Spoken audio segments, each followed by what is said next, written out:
السلام علیکم. زه یم ساجد خان د رایټ ټایم پراپرټی نه.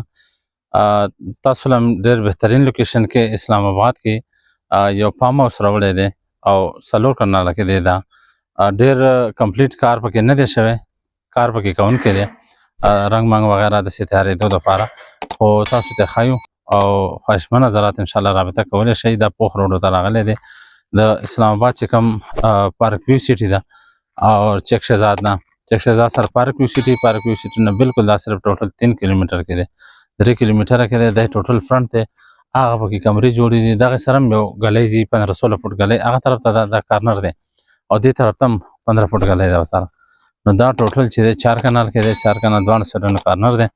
راځئ تاسو ته دننه وزټ درکوم، درته ښایو. ډېر ښایسته ځای کې دی او ډېر اوبو ځای کې دی. غنم پکې ولاړ دي، بوټي هم پکې دي.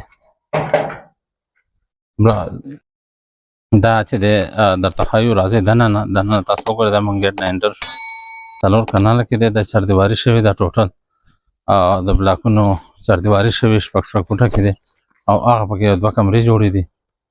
دا پکې ښه ښایسته زبردست، یعنې کې تاسو کتی شئ، یعنې کې تاسو نور هم ځان له بوټي موټي لګولی شئ. اوس فلحال پکې لګېدلي دي او دا پکې غنم ولاړ دي، ځکه چې څه ضرورت شي پکې کرلی شي. نو هر شی پکې سبزي پکې څوک کرئ یا څه، بیا پکې مزید څه کار کول غواړئ، کمرې جوړوئ یا میلمنو دپاره یا بل څه، نو ډېر ښایسته زبردست تیارېدی شي. اوبه دلته ښې ډېرې دي، کارنر ځای دی او بالکل اسلام آباد یعنې بارکاو چې دی، چک شهزاد چې دی، د ټوټل 7-8 منټ 10 منټ واچوه دغه ټایم لګي. بالکل پوخ روډو ته راغلی دی.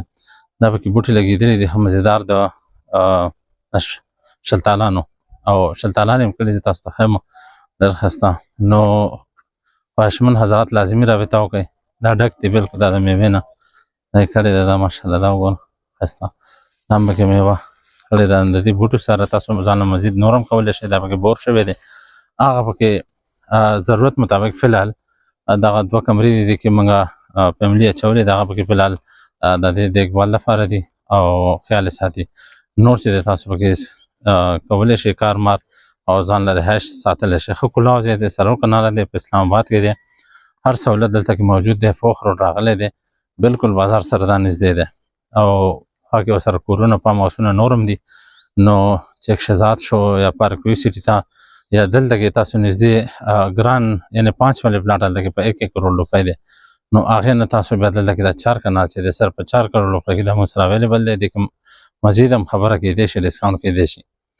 په دې کې ټوله نه ښه خبره دا ده چې که څه پنډه اسلام آباد کې څه کوري او یا کمرشل پراپرټي هغه هم پکې ایډجسټ کېدی شي یا ګاډي، نو هم کروڑ 1.5 کروڑ پر هغه به پکې منځ کې ایډجسټ کولی شي کېدی شي. یو رجسټري ده، یو انتقال دی، یو کس په نوم ده او پوره د دې ځای چې دی نو موضوع خاصره بالکل د یو کس په نوم دي. هغه چې دی تاسو ټرانسفر ته کولی شو. ډېر ښایسته ځای دی. تاسو مزید ډیټیل لپاره موږ سره رابطه مو وکړئ او رایټ ټایم پراپرټي لازمي رابطه وکړئ. انشاءالله تاسو سره به مزید ښه ویډیوګانې شیر کوم. جزاک الله. السلام.